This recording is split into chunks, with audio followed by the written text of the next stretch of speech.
Hey there you guys, welcome back to another big video. So today we're going to be talking about magical realism. This is going to be a part one also because when I was making this list I realized that I really like this genre of books and read it like a lot. So some of my favorite books ever are actually on this list. So anyway, starting off with the book I just finished, I picked out for my Audible audiobook this month, and that is The Other Side of Now. I rated this one 4 out of 5 stars.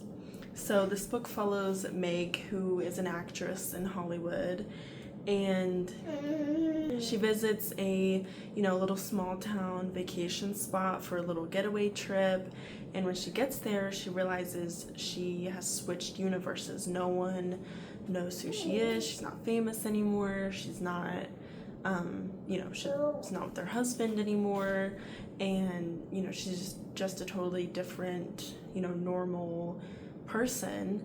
Oh yeah, also one of her childhood friends is alive again, and so she just gets to be friends with her again. She meets everyone in her life now in this alternate universe, and we just kind of follow her through that journey. Next is one of my few 6-star books ever. So literally my top 7 or 8 favorite books ever. In 5 years, this, like I said, 6 stars.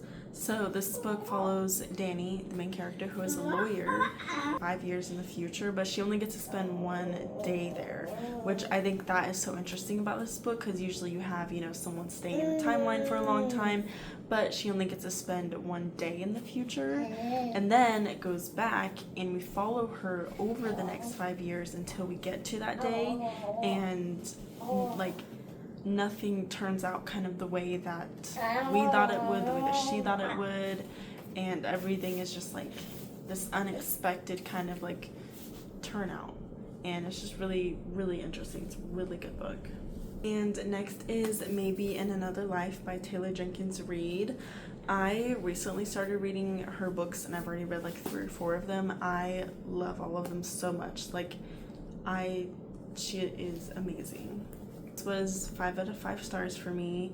So this book follows Hannah, who loses her job and goes back to her hometown, and she reconnects with her old high school boyfriend Ethan, and also one of her old friends, Gabby. And this book, it's so interesting because the 2 different timelines coexist throughout the whole thing. So basically they all go out this one night, and in one timeline she decides to go take a ride home from Ethan, and in another timeline she takes a ride home from her friend Gabby. And so it was just really interesting to see how one choice affects her life so differently in both scenarios. And it's just really interesting to think about how just choosing one little different thing can make so many other things happen. And yeah, it's just really, really interesting, good book.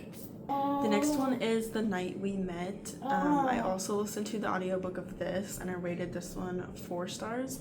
I do want to say this one is not entirely, this book is not labeled as a magical realism book, but I personally thought it really kind of was. It definitely had the vibes of it, to me, I don't know, so I put it on this list.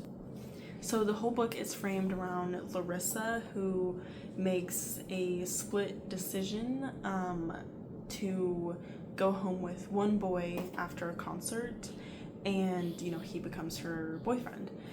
But the whole book she's thinking about, what if I went home with his friend, what if and it's kind of boyfriend's friend trope can be a little weird sometimes. I think it's done really well in this book though.